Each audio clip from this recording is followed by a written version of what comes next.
Greetings, nerds. This is SNN Nerd. I'm your host, Sarah Belmont, and with me, as always, is our Mr. Producer, Will Polk. How are you doing today, Will? Doing very well, sir. How are you doing this afternoon?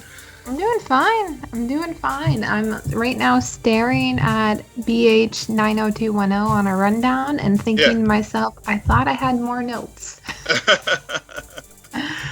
I could plug in some space and talk about. I watched the Deep Space Nine documentary, What We Left Behind. It just to get my Trek fill in for today. I hadn't done that in a while, so it was a great documentary about this show, Star Trek Deep Space Nine, and which to me is like the definitive all-time best Trek series there is. But it was the poor middle child that got stuck in between Next Generation and Voyager. But yeah, if you haven't checked that documentary out, you should definitely check it out if you're a Star Trek fan. When does Picard come out? Picard is coming out on the CBS Access. Right, but okay, so we don't know for sure what month and day and all that. I want to say they had announced a date at San Diego Comic-Con, but it's escaping me right now. All right. But, well, I can see how you're like in preparation mode for that series for sure. Yeah. Well, I'm between that and Star Trek Discovery. Definitely this documentary had been something that I've been looking forward to for some time, and it finally was released on Amazon, so I was able to catch it this weekend. And as I said, if you're a Star Trek fan, in particular, if you're a Star Trek Deep Space Nine fan, you should definitely check it out because it's a love letter to the series. So did you watch BH 90210 this week? I did. Yeah, and it was really about the pitch. So it was about Tori trying to be her dad, essentially, and get the cast all on board, and how some of originally they were against it, and thinking about some of the choices they've made of late, they come around to the idea, of course, with their own demands. Of course. Of course. And then at the end, there's a very creepy thing going on with an obsessed fan and some dolls being delivered. Of course, they are taken apart, and it kind of was like a classic 90s soap opera end scene, in my opinion. Yeah, very, very much so. And the stalker element was just super, super creepy because, I mean, this guy, we first saw him, I guess, teased in the audience last week on the I guess I won't say pilot, but I guess on the first at the reunion at the convention, and then this week he was showing up, and he had somehow gotten Brian Austin Green's wallet and had all his driver's license and found out where he lived, and then he was videotaping Lala and Brian in a fight over her helping him get cast in a film that she was in, and obviously he was just very pissed off about that. And so yeah, it was that whole stalker element. It is a very classic 90210 kind of story trope there, as far as trying to take some real life example and weaving it into the show. Yeah, I initially thought he was just stalking Brian Austin Green, because they kept tying, anytime he would come up, it was like he was staring at Brian Austin Green and nobody else. And so when all of a sudden all of the other characters started getting the dolls, I was like, oh, okay, then why in the previous episode did it make it allude to there was something else? I was thinking long lost kid. Yeah. An affair from back when he was on set, and it's somebody's child, and it's going to be a big reveal, and I guess that's not the case. I will say, though, that the funniest line that occurred, in my opinion, was when they were talking at the end about everybody's demands, and they were doing their community service, and Kelly reveals that her daughter is going to be on the revival, and Ian is just like, well, that never works well when you bring family and have your kids act on the show. And Tori's just like, I'm right here. Yep. Yeah, that was That was a great moment. Yeah, that definitely stood out to me as well in the episode. And also, the other thing that stood out, speaking of Tori, was, and going back to the creepy stalker element, which sort of was interwoven throughout. The guy who like bought the dress, and they were in court, and not only did he get the dress back, but he wanted it as worn, not cleaned. From Tori, and it was just like, this episode had that vibe going throughout it, as far as like weird creeper stalky things that happen with fandom. So it's yeah, I know folks were split on the revival, and I know the audience numbers like dropped way off from the first week, and I don't know if it's because folks were just pissed off because it's not a pure 90210 reboot, whatever you want to call it, but I'm really liking this series, and it's just as things are winding down this summer, and it's a good little like breath mint to keep you going. I watched the season 3 finale of The Handmaid's Tale this week. And it again, and this is like the third or fourth time this season where something happens on the show. Like there's a scene in particular, and I'm not going to do spoilers, but it triggered like almost tears. Like I was so moved by what was happening. And the funny thing is people are quick to assume that, oh, well, something really sad is happening. Actually, that's not the case. And all the moments that have really brought me to tears, it's not something sad. It's actually bittersweetness, where there are some optimism. There is people who get saved and people who get out of Gilead, but it all comes with a cost. And it also all, like, good things happen, but you can't save everyone, and sacrifices occur, and there's just so many layers. So to go from watching that to BH 9021, it is like exactly what you're saying. It's something that you can literally just watch for the sake of watching and have in the background, not feel like you have to overly pay attention, but also it just is so meta that it's fun and light, and allows you to just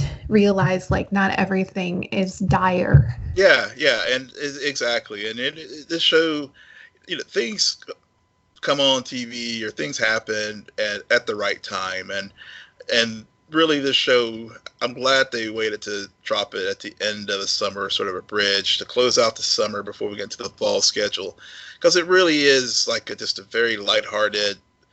Yeah, it's very meta. All the points you just made, and I do look forward to it. I mean, just like one of the other funny things whenever I was watching an episode, and when Christina Elise walks out as their producer, Emily Valentine, and I was like, damn, she's channeling. I was like, I never realized how much she and Pink are like doppelgangers. So who is Emily Valentine? I have no idea why that's relevant. So she was on the show, I think maybe second season, when they were still in high school, and she was Brandon's love interest. Okay. And so she, so I can't remember if it was, because I know they had like a lot of summer seasons back in the day. And Brandon and Emily were an item, and and the rest of the gang, if I recall, did not like her much at all. So that's why they had all that tension and stuff when she walked into the room. I just feel like I'm seeing a whole new side of you when we talk about this show, because I'm like, oh, well, this was like a while back, and Will in his younger days, and it's just really funny to me. So that kind of threw me for a loop. Something I will say about the show is, as much as we're saying it is light and very carefree and funny, I also don't skip things very much. Like there's maybe one storyline that I really have no investment in, and I might speed it up. I might just watch for the sake of it. But another show that we're talking about today, Pennyworth, I see your point about episode 3, and I did watch episode 4. and they are very much part ones and part twos, in my opinion. Yeah. Mm-hmm. And Mm-hmm. I see your point about the addition of Martha Kane, Mm-hmm. and how she kind of ties into, no, this is about Alfred and how he gets involved with the Waynes and how he ends up in Gotham and everything. But there's still 20 to 40% of the show that I skip over. And I'm not just talking about Esme stuff. I really am not. There's a BDSM scene that I'm just like, what? Yeah, well, why? See, it's unnecessary. well, that was a backdrop to more of Bette Sykes and her sister really getting into their. Well, one just showing how messed up Bette is and in the head, and I mean the BDSM stuff in the background. It was showing. Yeah, they are. There are levels of kink and some other weirdness in the show, but it wasn't like driving the story in that point. It was more Bette and her sister really. Well, part of it was exploring Bette's fascination with Esme, and then also using that as a vehicle to show how her sister is just trying to keep her head in the game and in line as far as being useful to the Raven Society. Yeah, but I mean, I actually, maybe if I had watched those scenes, I would have understood that. But because I was so distracted by everything else that was going on and just how unnecessary it felt. Like, I watched Billions. Billions has a whole arc about BDSM. I understand it and what it can do to characters, but it doesn't feel unnecessarily used. Like, there's a way for them to get across that, Bette grew up with a sister who's a little bit more crazy probably than she is, and so that's why she operates the way, and that's where her obsession with Esme comes from, yada yada yada. Yeah. And when it really clicked that it was unnecessary was the moment when they killed Esme. I mean, like, you have this whole arc about how Bette is still obsessed with Esme, pretty much in love with her, and so she's gonna go stalk her, and then at the end of the 4th episode they kill her. Yeah. So why waste all this time on Bette when in the end, like, her whole tie-in to Alfie is gonna get shot in the head or strangled. Yeah. Some bleeding. I don't really know. Yeah. She was strangled, and I guess there was some blunt force trauma that caused some bleeding. But I see your point that it was just kind of a non sequitur for you, and it definitely took you out of the show. It didn't really. When I was watching the scene, it was kind of like, oh, okay. It was just kind of there for me. It didn't really. It didn't. If anything, it struck the curiosity in me for, like, why is this relevant to anything other than that these people are sadists and have some power and control issues that they want to have, and also just again, just that weird element of kink and weirdness that they are trying to establish in this universe, but it didn't really take me out of the show so much, and honestly, the 4th episode, I by the end of it, I was like, okay, I'm locked in. I am engaged in the series now, just because I liked as I mentioned last week with the 3rd episode with the introduction of Martha. It just adds a greater and a deeper element to this show, and that, yes, at the end of the day, it's a tie-in to the Batman and all that kind of stuff. But for me, now watching this show, and I know you had put it in the show notes, how it has that Mission Impossible element and feel to it. Mm-hmm. That's what I'm starting to focus in on now. I mean, I could really care less now about, okay, yeah, this is a Batman prequel or Batman tie-in or whatever. I'm watching it now for the story about how Martha Kane and Thomas Wayne and Alfred are well, in particular Martha, how she is with this no-name league, which basically I think is just a stand-in name for the CIA, or something like it in this alternate universe, and the spycraft, and how, like, in the third episode when she played off like she was a lawyer walking into the jail cell, and effectively carrying it off, even though she's a journalist, and some of the other spycraft workings that were going on, in particular to save the in the third episode to save this young code breaker from some trumped up charges on homosexuality, and using and trying to rescue this guy because they need him to serve this no-name league that is critical to helping to upkeep the British Empire and what other world order is going on. So for me, those are the things that are pretty intriguing about the show that I'm just looking past all the Batman stuff now and really just judging it for those kind of things.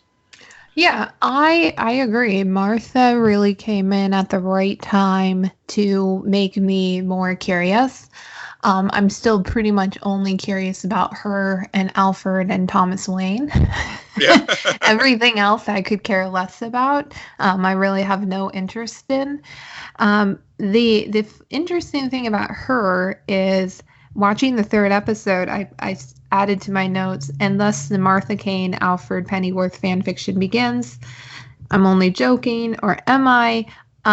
Because I didn't think they were going to go there. And then the fourth episode happens, and they go there. Yeah. And so at the end of this series, will it be revealed that Alfred is really Bruce Wayne's father the whole time? That's what I want to know. That's what I want to know too. Actually, I thought that as soon as I saw your notes, I'm like, I'm thinking that too. It's a little and even if that doesn't happen, there's something about it though that is kind of odd. I don't know, because I think it would have been more interesting had they not grayed that line. Considering what ends up happening to that family and Alfred along with it, and what purpose he serves, like after both Martha and Tom are dead. So it's just, it kind of, I don't know. There's something about it where it was funny in the third episode. I was rooting for it, and then when it happened, I was like, whoa. I didn't even see that. Yeah. There was one scene between Thomas and Martha, and it was a good scene, but I also didn't see the romance there. Right. But in watching them, and to your point about the whole Mission Impossible and CIA stuff, you really start to put together in your mind, this is why Bruce is the way he is. I mean, now that we're understanding his parents more, him and his detective side, the way his viewpoint of the world and being a hero starts to make a lot more sense. That he was a byproduct of these two people. Yeah. And I think that's actually, I hadn't really thought of about that until you brought it up, but I think that actually is a very smart and a very understated way that the writers of the show and the whole premise of having a Pennyworth show can really explore Bruce's parents beyond them just being murdered and being the catalyst that causes him to become Batman. And so I think you're right. It does give us a glimpse into his world, that at least at the time that he had with his parents, why he is the way that he is. Yeah, and also why Alfred stays and takes care of him and remains loyal and remains in that position. Especially one of my favorite lines in this show was when Alfred was explaining what his commander would tell him out on the field. 1, don't be a hero. 2, stay away from heroes. And I'm like, if there is an arc that's like, as much as Alfred knows to survive, he should stay away from the Waynes. there's something that's going to happen that really makes it like, no, this is my purpose. This is what I have to do. And this is the right thing to do. Mm-hmm. There's going to be what is that called the soldiers, the service. It's going to tap into his need to serve others. Yeah. His altruism. Mm-hmm. Yep. So, yeah, I mean, I guess I'm going to stay on it, watching a few more episodes. You're going to have to fill me in on probably like 40% of what's going on. Yeah, it's okay. I mean, the other thing too that before we move on, that I've really liked what they have addressed in this show, and we've seen it with other superhero shows that we've watched of late, is it's the whole realm of the PTSD. And in particular Alfred, and also Alfred's comrades in arms, that the flashbacks that he has, and so how they deal with it, like when they had the scene where they had the accidental shooting, which happens a lot in this show, by the way, people getting heads blown off by accident. But that being said, with his two mates, and one person keeps it under control, the other person is very reckless, and Alfred kind of splits it down the middle, and the way he deals with it is trying to not resort to violence, and that's sort of his go-to move with whenever he, in the third episode, when he was dealing with the Raven Society, when they were trying to take the code breaker. I'm about to call him Alan Turing because I'm thinking about the British code breaker who. Yeah, I totally think that was like a homage to that, and I kept thinking, okay, did they already say this character's name? Did I miss it? Because this is exactly what they described occurred during the Imitation Game. Mm-hmm. Yeah, but Alfred, and I'm glad they did that little homage to that, because I think it definitely shows it gives again the underpinnings of the Britannia society that Alfred lives in, and taking real world events and twisting them to this fictional universe, with this Raven Society, and also the police telling Alfred to stay away from basically doing anything that is going to that gets him in trouble, which which I think ultimately led to Esme's death. When we saw that in episode 4, whenever they were out in the crazy town, and he goes to his move, which his move is bluffing. I mean, Alfred is like the ultimate bluffer as far as getting bullshit in his way to get to what he needs. I mean, he did it.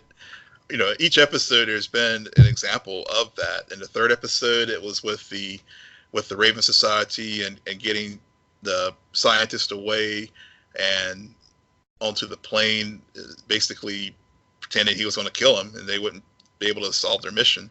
And then in the fourth episode, he does it to make his way to the current leader of the Raven Society.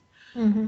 And so those are the little pieces and things, as I said, that I think was keeping me engaged in this show, because and maybe it's because I do have I do like spycraft and thrillers and things like that, because that keeps me interested in it. Yeah, and I think, especially considering I watched the first, 15, 20 minutes of Mission Impossible Fallout recently, like just yesterday. And then I stopped because I was like, I don't care at all. So maybe it's a genre thing where that's never really appealed for me. So it's hard for me to stay engaged if that's really like Krypton is more of a science fiction based show, even though it has the comic book tie-ins and elements. And then Pennyworth, it may be more classified as spy thriller, even though it has its own comic book elements as well. Yeah. And I think back to about a year ago this time when we were also talking about Jack Ryan, and it was the same. We were having the same kind of dynamic. Yeah, exactly. No, that makes a lot more sense. What doesn't make sense is how season 2 of Krypton aired its finale and then immediately gets canceled by Sci-Fi. Yeah, that's some bullshit. And there was no conclusive ending, which is really irritating. Yeah, and I thinking about the cancellation, I doing prep today for our show, and I came across I think a tweet where Sci-Fi Channel had actually renewed the show for a second season on the day of the finale for the first season. So I was like, damn, the tea leaves were there, the signs were there. So unfortunately, but I guess I was so wrapped up in the story, I just completely missed it that they hadn't announced the renewal. Yeah, I mean, this is the first time this has happened to us, I feel like. Yeah. I feel like other people have told us about shows that get canceled prematurely, and we're like, oh yeah, but we're not watching that one. But now to be in this position, it's hard because it's actually a really well done finale. Mm-hmm. It wraps up pretty much the major arcs of the season, and what I especially thought was interesting was how I didn't see it coming until the end, what they were doing with Nyssa, because the first act is really much centered around her and Adam and her getting the Zeta beam to go off to find Jor-El, and ending up on, initially I thought she went into the future where Zod had attempted to take over Earth, and then and she sees the consequences of that. But it was kind of like a bait and switch, because by the end of it, it's revealed that no, it's really Brainiac and Jor-El who are headed that way. Yep. And again, this is very much a what-if series. So, like, Jor-El, under the influence of Brainiac, would assume that all-powerful being that Superman is only evil, so it would kind of be like that what if sense. But I have to say my favorite part was the ending, because yes, I did immediately think of Labyrinth. There's just was something about that, with all the planets and the globes, and there was a baby and a creature, and the creature was telling it, my son, you need to sleep, and I'm just like, this is Labyrinth. He's a baby snatcher. Yeah, that's I saw. Yeah, when you sent that tweet, I was just like, yeah, Sarah, like, perfectly, as you always do, perfectly sums up the mood in the GIF. It can be really difficult sometimes, but sometimes it's just so natural. Yeah, you nail it. Yeah, you nailed it. Yeah, but with Nyssa's arc, that was it was a good bait and switch, and also it ended up, and that's what pisses me off about. And I really hope, even though it probably won't happen, I do hope some, either DC Universe or HBO Max picks it up, is that arc. I mean, they tease two possible things in Nyssa's going to Rand. Mm-hmm. One, you had the battle, clearly a battle that happened between the folks of Rand and Thanagar, which is, again, from the comics. I mean, there was epic war, and we saw the parademons flying up above us. Okay. So you know more about this stuff than I do. But that was an Omega symbol written on. Okay. Right, but the Omega symbol. Here's the other thing. And here's the other possible outcome. Dark side. Yeah. Mm-hmm. So I mean, that's what I loved about the show. It was bringing in, and even like as the evening was, as I was watching it Wednesday night, live tweeting it from our show account with other fans were bringing up good things about where are the Guardians, where are the Green Lanterns, because it was Sector 88124, and so that's a call out. What a bunch of nerds. Yeah, we are. But my point is bringing all these elements up is this show was really, this season in particular had really started to expand the DC universe in this show, and even though one of the things that was successful about Krypton is you could take the person who it's about and kind of put him on the shelf and really build a strong universe around all of his backstory and have a successful, at least for us folks who watched it, series. Well, I'll admit it. This is the most interested I've been into Superman since my dad showed me the Reeves Superman films way back when. Yeah, so he's never been like my favorite character, but I feel like watching this show, I'm so much more invested into that universe and understanding. And it shouldn't be that surprising if we really think about it, because what this show is doing, especially this season, and if it ever gets picked up and can really expand upon, is focusing on not only SAG, but the villains that we know Superman comes across, and fleshing out those characters, because I feel like that's always been the hard part for Superman films, is the villains never feel... They feel very much like they're the stereotypes villain as opposed to three-dimensional characters. In this episode in particular, the Alpha and the Omega, you have SAG and Drew Zod come face to face, and it is about Drew trying to save Krypton, but there's also a struggle between father and son, and he ultimately, and I saw it coming, gets the Black Mercy. Yeah. That's a fate worse than death, in my opinion. Yeah, and I guess at what point do you say that's child abuse? Because at one point he's not only fighting SAG, but he's also fighting Lyta, and I'm just like, whoa, parents teaming up on their kids. Are they going to talk about maybe they shouldn't have sex in the future, so then Drew Zod doesn't get born? I don't know. Yeah, exactly. Yeah, it's just saying. Yeah, just saying. I mean, you can still unring that bell. Is anybody going to ever send Drew Zod back to what time he came from, considering implications?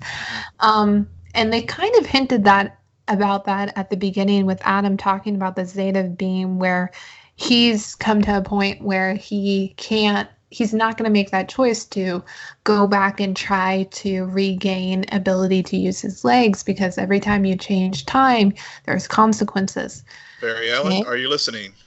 I know. I'm pretty sure like they did something. Seriously. So it's just and for all the good it did, there were some weird things that went on. And really why I think the show got canceled is because Jaina and Dev had a kiss. And it was really weird and awkward, even though I've kind of been thinking that was coming this whole season because of the way she always looks at him. And I'm like, but he was with your daughter, and you literally wanted him to marry your daughter. Yeah, that was kind of creepy. I did joke. I was like,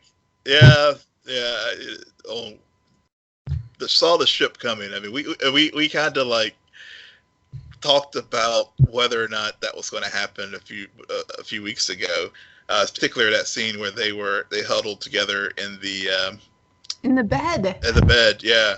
And I think I was of the opposite opinion. No, I was like, well, they're just trying to. He was they were both in a very vulnerable spot or whatever. But yeah, that's how it starts. Apparently, I mean, we only saw what the cameras when the cameras were rolling. That's all I'm saying. There could have been some foreplay. Yeah. But they discover Doomsday is now a capsicle. Thank you very much. And correct me if I'm wrong. He was in that state when they first revealed Doomsday in season 1. He was, but he was in the vault that was control that the House of El and Zod built to store him, because they realized that they had created something they couldn't control. Right. So how do you think he went from being on a planet on a moon that got exploded to being on Krypton and again buried in the ice. That was, I guess, whenever Val talked about when they had that scene where they were talking about fragments from Wekthor and having some heat signatures, and they went to go investigate. That's it. Somehow, I mean, Doomsday is just indestructible. Mm-hmm. And so, yeah, so that signature that they saw in that fragment of the moon basically was him. Mm. I guess by that point, I was waiting for my big twist to occur. I mean, they had just done the Black Mercy, mm-hmm. and then the Resistance ends up winning the war, mm-hmm. and suddenly they discover Doomsday as a capsicle. So my mind was like, okay, is this where timeline or changing time has consequences, where there was some re-rendering, and then there was some, I mean, I'm always the first one to call out Val, but Val also was very confusing, and I could have sworn they were about to reveal he was a Cylon. But instead they just revealed Lobo. But what they did was there was a scene where point blank he's offered something to drink and he says, "No, I don't drink." Right. The very next scene he's drunk. Yeah, I think Adam got to him. But it doesn't. I know it's an inconsistency. No, I'm not saying that. I'm saying there's something else going on, because for a moment there, I also was like, wait, did Lobo slip something in everybody else's drinks or something? Because everybody was acting really strange while Seg and Lobo were having their conversation, and it almost felt like they were not aware Lobo was in the room. That's true, because no one really acknowledged it. Because you would think Adam in particular would have said something, given that they were together on Kalu. Yeah. Yeah. They had an affair on Kalu. Okay. Yeah. Yeah. I know. Well, yeah. So threesomes. Seg and Brainiac had their things, so there was no room for Lobo, unfortunately. Okay, I was so happy with that line from Lobo, because we were spot on with our whole theory that there was an affair between Seg and Brainiac, and all this is a bunch of heartbroken soulmates not together deal. Yeah. You nailed that one, my friend. That fanfic was like, you're shipping it hard, and the showrunners found out. It was like I wasn't even shipping it. I was just calling a spade a spade. Yeah, they had some intimacy. They did, and they called. Yeah, and it was. I literally, I was like, fell out of my chair with glee when I heard that line, because I was like, yeah, we saw that one. Yeah. I mean, I thought going into the episode, I thought the best line would have been, "You are not Superman." No. It's totally Lobo talking about the relationship between Seg and Brainiac while they were inside each other. Yep. His words, not mine. Yep. Well, I mean, granted, Brainiac's final line of "Sleep, my child, for when we reach our destination, you will be God amongst men." And then "my son," that was also, which brings me to one of my last points about this episode is, yes, it's called Alpha and Omega, and you see the Omega sign alluding to Darkseid. Yep. But I also think that in a way they didn't want to call it fathers and sons, but it's very much about that. It's very much about Seg. I mean, for this entire season, Drew Zod has been in control. The son really taking that power and that ability, and then being taught a lesson by his father. And the whole thing between Brainiac and Drew Zod, which I also like how Lobo says that's a stupid name. Yep. Stupid name. That was great. I mean, it's like, that was perfectly executed, how they brought Lobo back into the fold. One, everything about that scene, from the fact he's pissing on the wall to he turns around and just whips out his weapon still hanging out, and grew it myself, and which is a good callback to earlier in the season when last we saw Lobo, he was growing back, and just everything about that whole dynamic there with Lobo was perfect. Yeah, and then of course they cancel the show. They canceled the show. Yes, you have perfection, and then they cancel it. yeah. I mean, it was a perfect setup for the spinoff. I mean, it was just so many things there, and they go and cancel the show, and it really is disappointing. Another thing before we wrap up for today that I definitely have to, looking back on this season as a whole, and also just want to also throw out to you, want to do, if we were to get a season 3, we should theory spiral as far as what would we put into a season 3. One of the things that I liked that they did throughout the season was Seg always doing homages back to former actors who played Superman, and I know we talked about it last week, but I still love that moment where they were, Zod and Seg had the showdown, and it's like, General, would you care to step outside? And Zod's face, I mean, Colin Salmon just played that perfectly. Like he saw that moment of like, that I've heard this before kind of thing, and I really enjoyed that moment, and also hat tip also to Supergirl. They also had that whenever Kara fought over Girl, she borrowed her cousin's line that time. So it's it's just nice little touches that this show has done to honor the legacy of Superman up to this point, and really expand on that universe. I don't know if I can spiral, because I honestly don't know enough about this whole franchise to really be able to tie in. Like, I didn't make the dark side connection. That's very, and now I'm like, ooh, ah. I will say I did have one thought while watching the season finale, that in season 3, considering Brainiac and Jor-El are on their way to Earth, will it be more about Adam recognizing some of those consequences by him going back, and also seeing there's already a big time difference right now going on where we're 200 years in the past, 300 years in the past. So it's not about going to Earth in modern times. It's about going to Earth in historically. So of course there's going to be a crossover with Pennyworth, or no, that's not far enough back. Not far enough back. Actually, it's more like gods among men. I mean, you're talking the Greeks and antiquity. So, which is again another very ingenious thing that they did there, because it could be one of two things. I mean, Jor-El could be very benevolent, or Brainiac will use this as an opportunity to bring out the evilness of Zod, of Jor-El, such that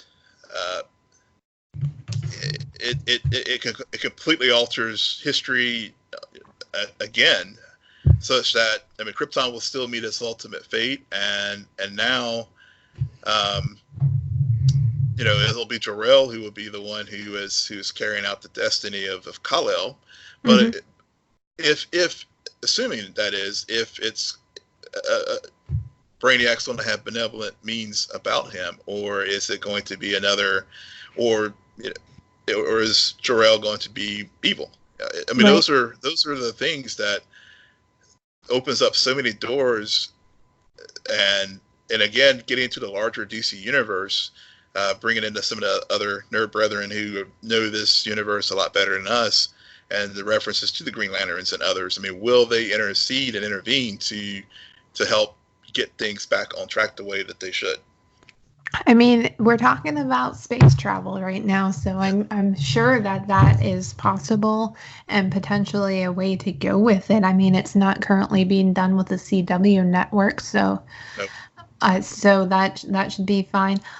I also think that because the setup for the third season is really about Seg and Lobo teaming up to go find Jor-El, Nyssa, and Brainiac, really understanding why Lobo's after Brainiac, getting that backstory, having earlier this year we had a Doomsday backstory play out. We don't need one for Druzad. We all have seen the movies. Right. But Lobo, yeah, I think understanding that and getting more information about Brainiac, where he comes from, and who knows. But there really is a lot of different things they can be doing, and I wouldn't be surprised if it was already in the works. But I'm also not getting my hopes up because it's canceled. Yeah. And I've been. It's canceled. I'm glad so many folks are like putting the save hashtag Krypton out there and stuff. But I mean, we needed you sooner. I mean, the final episode, when I was looking at some of the numbers, I think it was under 500,000 people watched it. I think it was like 350,000 live watchers. And obviously, when you factor in DVDs and DVRs and other secondary sources, I mean, it probably only will go up, maybe 400 or so. So, I mean, unfortunately, I don't know if it was just bad timing as far as having this show return in the summer. I mean, it was great for us because it gave us a lot of good content. No, I think it has to do with the DC streaming, because there's no way if this show had the launch on it, where it was not on Sci-Fi but on the DC Universe app, that they would cancel it just because they renewed Titans. If you renewed Titans, then you should probably renew Krypton. Just saying. Yeah. And I'm hopeful that the DC Universe picks it up, because I think it is. I mean, they already are reshowing season 1 on that network. Clearly, season 2 will be on the streaming app. The great thing about the DC universe, it is free to take creative chances, just like Krypton did, even though it was on cable. But I think even more, as we saw with Doom Patrol and Titans, and even Swamp Thing before it had its weird demise, which I don't think we'll ever get the full correct story about that. But I hope that the show does at least get one more season to wrap things up. I know they were hoping to do a full 7 seasons arc, but at this point, I'll just be happy with this one to just wrap things up. And I mean, we've seen it happen. I mean, Legion Lucifer got picked up by Netflix and was able to finish things out, but an Expanse on Amazon. So, it is possible. So hopefully we will get some good news this week or over the next, and that DC Universe or someone's picked it up. All right. And on that note, Will, where can our listeners follow you? Yes, you can follow me on Twitter at Will M. Polk. That's WILLMPOLK. And you can follow me at SJ Belmont, SJBELMONT. Please follow our crew on Twitter at CNN Nerd. Friend us on Facebook, follow us on Instagram. But most importantly, rate, subscribe, and comment on iTunes, SoundCloud, YouTube, and Spotify. Good night, Geek Out. You're welcome.